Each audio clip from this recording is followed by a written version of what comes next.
우리 좌우에 있는 분들과 인사하겠습니다. 사랑하고 축복합니다.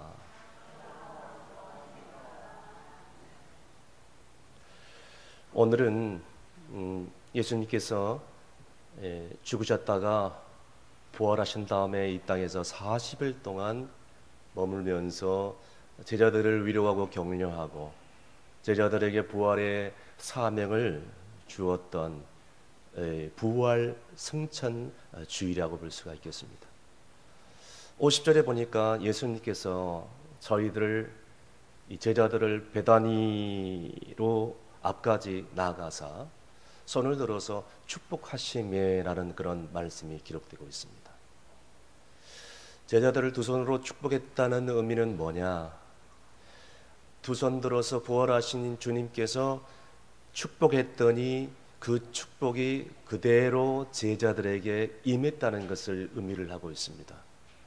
오늘 이 시간에 그 부활의 주님의 영이 이 예배 가운데 임재하셔서 주님의 그 놀라운 축복이, 그 은혜가 우리 모두에게 임할 수 있기를 간절히 바랍니다. 그렇다면 이 예수님께서 손을 들어서 축복하신 내용이 무엇일까요? 첫 번째는 깨달음의 축복이라고 볼 수가 있겠습니다. 오늘 본문 44절에서 45절까지 말씀 다 함께 읽습니다.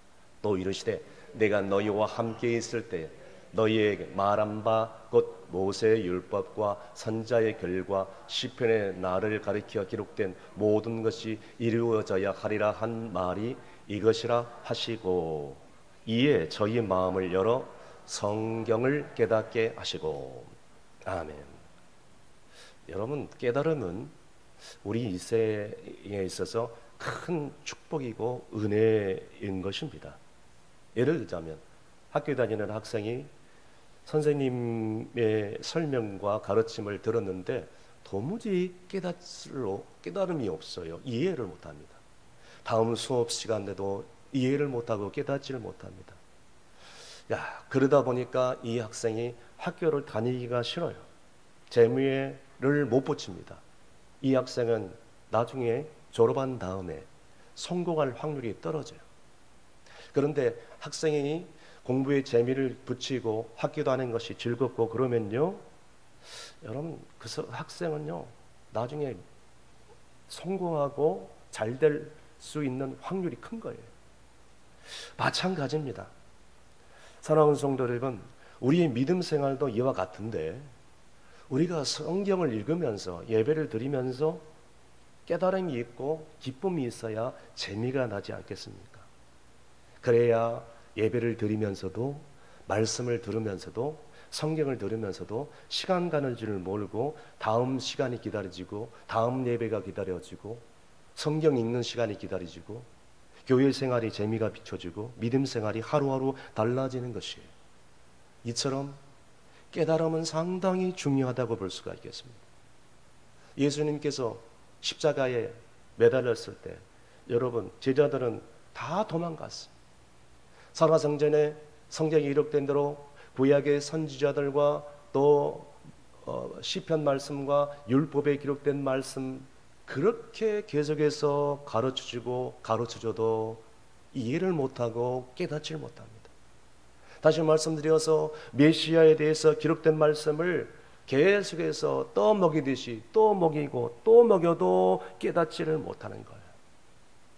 그 당시에 메시아가 다시 죽음에서 살아날 것이라고 계속해서 말씀했는데도 불구하고 무슨 말씀인지 깨닫지를 못하니까, 가슴에 와닿지를 않으니까 예수님의 말씀이 무슨 말씀인지를 이해를 못하는 거예요. 결국 예수님이 죽으신 다음에 제자들은 갈 길로 제각기 흩어지고 만 것입니다. 그랬던 제자들이에요. 왜요? 깨달음이 없었기 때문입니다. 그런데 예수님께서 부활하시자 부활하신 주님께서 제자들을 불러 모았습니다. 예수님께서 살아나셨다고 하니까 제자들이 하나둘씩 다 모인 것이에요. 예수님께서 다시 제자들을 만나서 또 깨달음을 주시는 거예요. 또 말씀하는 거예요. 깨우침을 주니까 비로소 제자들의 마음이 열리고 그 말씀이 그때서야 비로소 와닿게 된 것입니다. 메시아가 3년 만에 부활하신다는 말씀이 바로 맞구나. 우리 주님께서 살아상는 전에 말씀하신 그 누누이 강조하신 말씀이 바로 이 말씀이구나, 바로 이것이구나. 그때서야 비로소 깨닫게 되고 또 깨닫게 된 것입니다. 그때였어요. 제자들의 마음이 갑자기 불같은 뭐가 임하자 깨닫게 되냐 까냐 뜨거워지는 것이, 뜨거워질 뿐만 아니라 제자들의 인생이 달라져요. 새로운 인생을 살게 됩니다. 이전의 삶이 아니에요. 완전히 달라진 삶입니다. 사랑하는 성도 여러분, 깨달음이라는 것은 이렇게 상당히 중요합니다. 왜냐? 깨달음 자체가 축복이기 때문입니다. 16세기의 종교교육자 마르틴 루터라는 사람을 잘 알 겁니다. 이 루터는 천주교의 카톨릭의 사제이면서 또 신학 교부를 담당했던 사람입니다. 신부였어요, 쉽게 말하면. 어느 날 로마 대성당에 갔습니다. 그 성당에는 스칼라 상타라는 거룩한 계단이 있어요. 그 거룩한 계단은 1층에서 한 2, 3층의 거리인데 큰 성전은 아니지만 수십 개의 돌 계단이 있습니다. 그 돌 계단을 스칼라 상타라고 합니다. 루터는 자기의 사진에 보이는 것 같이 그 한 계단 한 계단 올라가면서 무릎을 꿇고 한 계단 올라갈 때마다 기도하고 내 죄를 용서해달라고, 나를 새롭게 해달라고, 또 한 계단 올라가서 무릎 꿇고 또 기도하고 또 무릎 꿇고 또 기도하고, 기도하면, 그렇게 고행을 하면 지금까지 지은 모든 죄가 다 용서받고 무슨 죄든지 다 해결받고 무슨 소원이든지 다 해결받고 이루어진다는 그런 착각에 빠졌던 것입니다. 그런데 루터가 계단에 오르면서 무릎에서 피가 날 정도로 그렇게 기도하는 가운데 어느 한순간에 드는 생각이 있는데, 기도하는데 마음속에 왠지 모르게 고민과 갈등, 고뇌가 점점 쌓이는 것이에요. 이 성당의 계단을 오르면서 자기는 마음의 자유함을 느끼고 기쁨을 느끼고 행복을 느낄 줄 알았어요. 그런데 그게 아니었어요. 그런 기쁨이 있을 줄 알았는데 그 기쁨은커녕 오히려 내 마음 가운데 갈등과 고뇌와 번민으로 가득 찼던 것입니다. 그때 루터의 마음속에 음성이 들립니다. 루터야, 루터야, 네가 무릎 꿇고 지금 계단을 올라가서 제사함을 받기를 원해서 그렇게 고행을 하고 있는데 그렇게 하는 것이 성경적이냐? 그것은 성경적이지 않다. 그 음성이 들리는 순간 루터는 그 자리에서 무릎을 꿇고 펑펑 울기 시작합니다. 그리고 그 자리에 벌떡 일어나 고향을 그만두고 고향으로 돌아와 버립니다. 고향으로 돌아오는데 그 예전에 그 번민과 고뇌와 갈등을 더 안고 고향으로 들어온 것입니다. 후일에 그는 대학에서 신학교 교부로서 학생들을 가르치는 그 말씀을 준비하는 순간에 어느 한순간에 어느 날 말씀에 부딪힘이 오기 시작합니다. 그 중에 루터가 회심한 구절이 있는데 그것은 시편이고 로마서입니다. 시편 말씀 가운데 31편 1절 말씀에 그는 완전히 거꾸러지고 맙니다. 다 함께 읽습니다. 여호와여, 내가 주께 피하오니 나를 영원히 부끄럽게 하지 마시고 주의 공로로 나를 건지소서. 아멘. 우리가 잘 알고 있는 구약의 다윗은 대성당의 계단을 오르면서 자기의 공로와 자기의 의와 자기의 노력으로 구원해달라고 하지 않았어요. 다윗은 구약 시대의 사람이었지만 주님의 의로 나를 새롭게 해 주셔야만이, 다시 쉽게 얘기해서 주님의 은혜로 말미암아 나를 정결케 나를 새롭게 해 주셔야지만이 내가 구원받고 내가 하나님의 은혜로 살 수 있다는 것을 알았어요. 그래서 루터는 깨달은 것이에요. 대성당의 그 거룩한 계단을 오르면서 자기의 노력과 자기의 공로와 자기의 의가 아니라 오직 예수 그리스도를 믿음으로 말미암아 얻는 그 의로 말미암아 내가 구원 얻는다는 복음의 진리를 그때서야 비로소 깨닫게 된 것이에요. 그리고 난 다음에 루터는 꾸준히 신부가 되고 성경을 가르치고 복음에 대한 진리를 계속해서 가르친 거예요. 이전에는 그는 신부였지만 그런 깨달음이 없었던 것입니다. 왜? 자기가 뭔가를 하려고 자기의 의를 드러내고 자기의 노력으로 자기의 공로로 뭔가를 하려고 노력을 했기 때문이에요. 이 복음이 가슴에 부딪히는 순간 루터는 그 순간 벌떡 일어나 가톨릭의 그 썩어져 버린 그 것들을 다시 개혁할 수 있는 종교개혁의 불씨를 일으키고 마침내 종교개혁의 성도가 갈 수 있었던 것입니다. 할렐루야. 여러분, 이처럼 성경 말씀의 깨달음이 참으로 귀한 것이에요.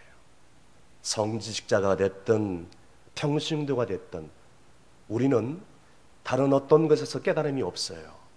자기의 의, 자기의 노력, 자기의 공로로 깨달음이 없어요. 오직 하나, 성경을 많이 읽어야 되고 성경에 깨달음이 있어야 되고 주의 말씀을 많이 들어야 되고 성경을 읽음으로 깨달음이 있어야 될 줄로 믿으신 분들은 큰 소리로 아멘 하시길 바랍니다. 두 번째, 사명의 축복을 주셨습니다. 본문 46절에서 48절까지 말씀 다 함께 있습니다. 또 이르시되 이같이 그리스도가 고난을 받고 제3일에 죽은 자 가운데서 살아날 것과 또 그의 이름으로 죄 사함을 받게 하는 회개가 예루살렘에서 시작하여 모든 족속에게 전파될 것이 기록되었으니 너희는 이 모든 일의 증인이라. 아멘. 예수님께서 제자들을 축복하신 다음에 부활의 증인의 사명을 주셨어요. 여러분, 증인은 아무나 못합니다. 증인은 자신이 본고 체험하고 들은 것이 있어야 됩니다. 증인의 자격은 아무나 할 수 있는 게 아니에요. 예수님은 살아생전에 주님을 따라다니면서 주님의 가르침을 직접 받았어요. 그리고 주님의 죽으심과 주님의 그 부활을 직접 목격하고 그 주님의 그 부활의 승천을 직접 본 사람들입니다. 자격을 갖추었어요. 그래서 예수님은 제자들에게 제3일에 죽은 다가 다시 살아난 이 부활을, 나의 부활을 너희들이 증인이 되어야 된다라고 말씀을 해주고 있는 것입니다. 그뿐만 아니라 이 부활의 증인뿐만 아니라 또 하나가 있는데 방금 읽은 말씀에 나와 있어요. 예수님의 이름으로 얻는 회개에 대해서 너희들이 그것을 증언할 수 있어야 된다라고 얘기를 하고 있습니다. 여러분, 우리가 잘 아는 이 이사야 선지자를 아실 것입니다. 구약의 대선지자 이사야 선지자가 어느 날 성전에 들어가서 기도를 하는데 천사들이 온 성전을 덮습니다. 하나님의 영광을 본 거예요. 그때 이사야가 선지자가 본능적으로 하나님 앞에 엎드립니다. 그리고 그렇게 얘기를 합니다. 화로다. 나는 입술이 부정한 사람인데 나는 이제 죽게 되었구나. 큰일 났다. 그러던 가운데 천사들 중에 하나가 이런 얘기를 합니다. 그 전에 입에다가 숯불을 대면서 선포를 합니다. 이사야야, 종아, 너희 죄가 없어졌고 너희 죄가 이제 사하여졌노라. 그러면서 천사가 계속해서 뭐라고 하냐면 누가 우리를 위하여 갈고 내가 누구를 위해서 복음을 위하여 보낼고. 그때 본능적으로 이사야 선지자가 이렇게 얘기를 합니다. 벌떡 일어나서 주여, 내가 여기 있지 않습니까? 주여, 나를 보내시옵소서. 할렐루야. 사랑하는 성도 여러분, 우리가 사명을 받기 전에 해야 될 일은 무엇인지 아십니까? 죄 사함을 얻어야 돼요. 죄의 용서를 받는 게 필수적입니다. 회개 없는 신앙은 우리에게는 도움이 되지 못합니다. 우리의 신앙의 첫 출발은 회개입니다. 사명을 받아서 하나님의 일을 감당하기 전에, 교회 일을 하기 전에 첫 출발은 회개입니다. 믿으시면 아멘 하시길 바랍니다. 여러분, 오늘 바울 소대가 그래서 내가 주 예수께 받은 사명을 증거하기 전에는 나의 목숨을 조금 더 귀한 것이 아니라고 고백했던 이유가 바로 여기 있던 것입니다. 사명을 받기 전에 우리는 분명히 이 회개의 코스를 보내야 된다는 것입니다. 다시 본문으로 돌아와서 48절에 너희는 이 모든 일의 증인이라고 말씀하고 있습니다. 너희는 모든 일의 증인이라고 말씀하는 이유는 너희에게 뭘 주었다는 뜻입니까? 사명을 주었다는 것입니다. 여러분, 우리가 사명을 받았다는 것은 너무나도 큰 축복이고 너무나도 큰 영광이지 않습니까? 이걸 반대로 얘기하면 우리가 사명 없이 아무 생각 없이 살아간다, 참 불행한 일이지 않을까 생각됩니다. 사명을 받은 사람들 얼마나 행복한 삶을 살고 있습니까? 우리 주변에. 지금 여러분이 알다시피 여러분이 보이고 있는 이 종이 사명이 끝나면 어디로 갈까요? 쓰레기통이나 아마 고물상에 팔릴 것입니다. 이 역할을 다 했기 때문입니다. 대강대상에 이 종의 역할이 끝났기 때문입니다. 사명이 없는 사람, 사명을 감당하지 못한 사람, 참으로 기쁨이 있을까? 사랑하는 성도 여러분, 다 큰 처녀가 시집 가서 남의 아내가 되고 또 자식을 낳아서 기르게 되고 한 남편을 돕는 배필이 되는 거, 아내의 사명이지 않습니까? 우리 남편들도 마찬가지예요. 아내만 그렇습니까? 사명을 받는 여자, 사명을 받는 남자, 남편, 아내 얼마나 복된지 몰라요. 그런데 사명이 끝나면 그 사람 인생도 여러분 무의미할 뿐이에요. 그 사람의 인생도 끝났다라고 얘기할 수 있습니다. 왜냐하면 사명이 없으면 삶의 목적과 의미를 찾기 수 없기 때문입니다. 사명이 없는 사람을 가만히 지켜보면 내가 존재해야 될 이유를 몰라요. 삶의 목적이 없기 때문입니다. 사랑하는 성도 여러분, 오늘 내가 성령의 능력을 의지하여 감당해야 될, 오늘날 내가 가정에서 교회에서 내 삶 가운데 감당해야 될 사명이 무엇인지 스스로 한번 질문해 보시길 바랍니다. 다 함께 따라가시겠습니다. 보이는 것이 사명이다. 자고 있는 분들에게 축복해 주세요. 보이는 것이 사명입니다. 시작. 어떤 분들에게는 사명이 눈에 들어오시는 분이 있어요. 그게 사명입니다. 당신에게 하나님이 주신 사명이에요. 다른 사람들이 보지 못한 사명이죠. 그걸 보지 못해요. 근데 그 사람은 눈에 들어옵니다. 그게 사명인 것이죠. 하나님이 그 사명 감당하라고 새로운 사명이 주어지면 예수님이 주시는 큰 축복일 수도 있습니다. 저는 오늘 우리 모두에게 이러한 놀라운 사명, 이러한 놀라운 은혜가 넘쳐서 여러분 삶 가운데 새로운 사명이 차고 넘치기를 주님으로 축원합니다. 세 번째, 능력의 축복을 주셨습니다. 본문 49절 말씀 다 함께 읽습니다. 볼지어다 내가 내 아버지께서 약속하신 것을 너희에게 보내리니 너희는 위로부터 능력으로 입혀질 때까지 이 성에 머물라 하시니라. 아멘. 여러분, 능력이 입혀질 때까지, 능력이 충만할 때까지 다른 세상에 가지 말고 이 성에 머물라고 지금 주님이 말씀하고 있습니다. 여기서 아버지께서 약속하신 것이 무엇일까요? 바로 가장 중요한 성령인 것이죠. 그러므로 여러분, 성령을 받으면 능력이 주어진다는 뜻입니다. 성령 충만을 받으면 능력이 충만해질 수밖에 없는 것입니다. 이 능력이 어쩌면 그리스도인들에게 가장 축복일 수밖에 없는 것이에요. 여러분 보세요. 실력이 없는 사람이 어디 가서 일합니까? 실력 없는 사람이 어디 가서 환영을 받습니까? 실력 없는 사람에게 어떤 일을 주어줘도 어쩌면 그 사람에게는 그 자리가, 그 직분이 화근이 될 수가 있습니다. 그런데 실력 있는 사람은 세상 어디가 내놔더라도 사람들에게 환영을 받습니다. 왜? 실력이 있기 때문이죠. 그 사람은 어디 가나 성공합니다. 승승장구를 할 수 있어요. 사랑하는 성도 여러분, 하나님께서 창세기에 보니까 아담을 흙으로 만들었습니다. 만들고 난 다음에 얼마나 하나님 당신께서도 멋진지, 얼마나 멋집니까? 얼마나 아름답습니까? 그런데 문제가 있어요. 흙으로 아담을 만들고 나니까 가만히 보니까 흙덩어리일 뿐이에요. 그래서 하나님이 고민 끝에 하나님께서는 성경에 보니까 하나님의 그 기를 그 코에 불어넣으사 나중에 생명이 된지라. 할렐루야.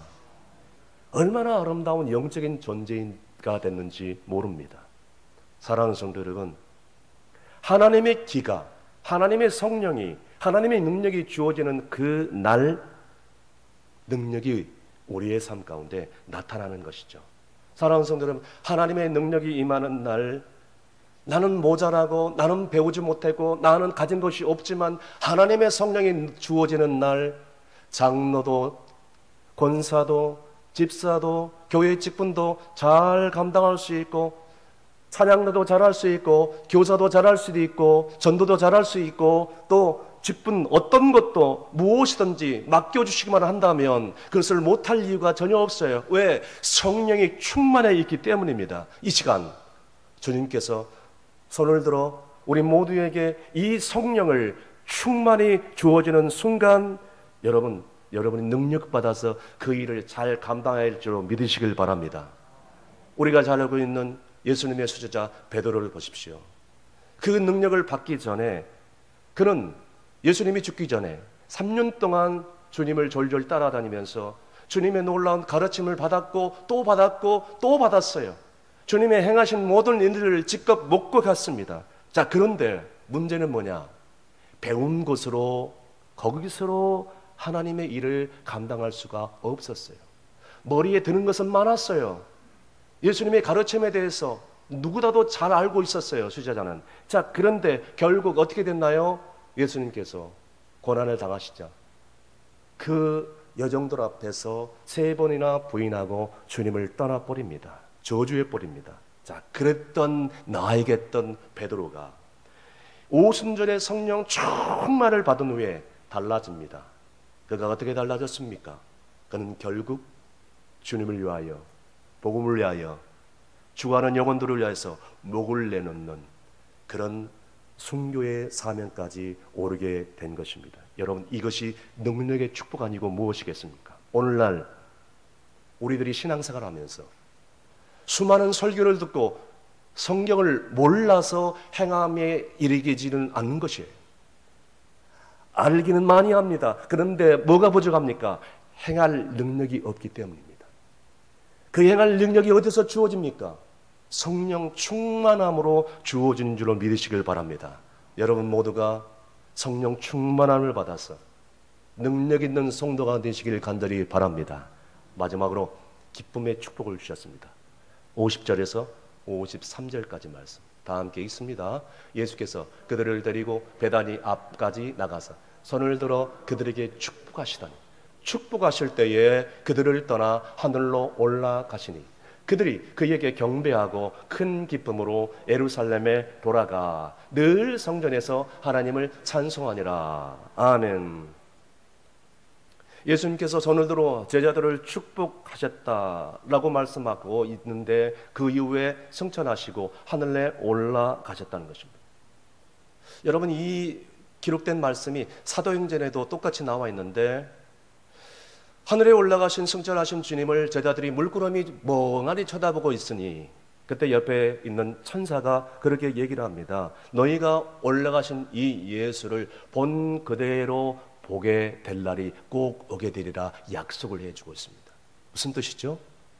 예수님이 내일 오실지 모레 오실지 모르겠지만 재림하실 예수님을 고대하며 이 땅에 사는 동안 내게 주어진 사명을 잘 감당하며 살라는 겁니다. 제자들은 이 장면을 보았고 또 목격했고 약속했던 받았던 제자들은 이 말씀을 듣는 순간 큰 기쁨을 가지고 자기의 삶의 잡으로 돌아갔어. 성전에서 기쁨으로 찬송하고 생활 속에서도 하나님을 예배하며 기쁨으로 찬송하며 살았더라라고 기록을 하고 있습니다. 여러분, 이 기쁨이 큰 기쁨이 아니고 무엇이겠습니까? 여러분, 이 기쁨은 세상이 주는 기쁨과 다릅니다. 세상 사람들은 몰라요. 세상이 빼앗을 수 없는 기쁨이죠. 이해할 수 없는 기쁨이에요. 그런데 이걸 하셔야 됩니다. 이 기쁨이 없으면 신앙생활도 너무나도 어려워질 수밖에 없다는 것이에요. 이 기쁨이 있을 때 예배를 드려도 기뻐요. 기도하는 시간이 지루하지 않아요. 이 기쁨이 있을 때 헌신하고 하나님께 나와서 봉사하는 것이 기뻐요. 이 기쁨이 있을 때 전도하는 것도 기쁩니다. 왜냐하면 기쁨으로 하지 않는 모든 것은 가식이기 때문입니다. 사랑하는 성도 여러분, 이 기쁨이요, 가정생활까지 이루어져야 됩니다. 여러분, 부부생활에도 이런 기쁨이 있어요. 오늘 부부로 오신 분들도 계시지만 이런 부부생활에 기쁨이 없다면 그냥 헤어지지 못해서 억지로 살 수밖에 없는 거예요. 직장생활에도 기쁨이 있어야 돼요. 이런 기쁨이 있는 사람들은 주변 사람들에게 사랑을 받아요. 이런 사람들은 성공할 확률이 너무 커요. 교회 생활에도 기쁨이 없으면 교회 생활을 마침내 할 수 없는 거예요. 사랑하는 성도 여러분, 혼자 있어도 이런 기쁨이 충만한 사람들은 복된 사람인 줄로 믿을 수 있기를 바랍니다. 그런데 이런 기쁨이 없는 사람은 특징이 있어요. 우울하고요, 불안해하고요, 불평이 많고요, 원망이 많은 사람이죠. 결국 이런 사람들은 갈 곳이 나중에 없어집니다. 다른 사람들에게 환영을 받지 못해요. 오늘 본문에 나오는 제자들의 기쁨을 보십시오. 세상에 줄 수 없는 기쁨이 아니라 하나님이 주시는, 우리 주님이 주시는 기쁨이기 때문에 이건 어떤 것도 바꿀 수 없어요. 이런 기쁨이 있는 사람은 혼자 있어도 기뻐요. 감사해요. 가정에서 가정일을 하더라도 기쁘고, 교회 와서 봉사도 기쁘고, 세상 일을 하더라도 기쁘고, 항상 기뻐요. 이런 사람들은 본문에 나와 있는 것처럼 늘 성전을 가까이 하면서 성전에 나와서 기쁨으로 찬송하며 예배하는 이 삶을 삽니다. 왜? 그의 삶 가운데 기쁨이 있기 때문이죠. 여러분, 우리 모두에게 이런 기쁨이 충만하기를 간절히 바랍니다. 오늘 말씀의 결론을 내립니다. 부활하사 승천하신 우리 주님께서 제자들에게 손을 들어 축복하셨어요. 그 축복이 고스란히 그 제자들에게 임한 것입니다. 왜냐하면 부활하신 주님은 어제나 오늘이나 내일이나 동일하신 분이시기 때문입니다. 그 주님의 축복, 깨달음의 축복, 사명의 축복, 능력의 축복, 기쁨의 축복이기 때문입니다. 저와 우리 모두에게 이런 기쁨의 놀라운 주님의 축복이 넘쳐나서 우리의 삶 가운데 이런 놀라운 복들이 체험되어지기를 주의 이름으로 축원합니다. 기도하시겠습니다. 죽으셨다가 다시 부활하시고 승천하신 우리 주님, 초대교회 우리 신앙의 선배들은 부활의 증인의 삶을 살았던 것을 알게 됩니다. 우리도 이 험한 세상 속에서도 부활의 소망과 재림의 소망을 가지고 성전에 모여 뜨겁게 기도하고 예배하며 나갈 때 큰 권능을 받아 성령 충만하여 주님의 부활의 증인이 될 줄로 믿습니다. 전에는 기쁨이 없고 소망이 없고 절망 중에 있었던 우리가 이 능력을 얻어서 기쁨으로 성전에 모여 기도하기를 힘쓰고 찬송하기를 힘쓰고 예배하기를 힘쓰고 더 나아가서 복음을 증거하는 주님의 제자가 되기를 간절히 원합니다. 복 주시는 주님을 의지하여서 성령의 능력으로 우리에게 주시는 사명을 완수하는 우리 모두가 되게 하여 주시옵소서. 예수님의 이름으로 기도합나이다. 아멘.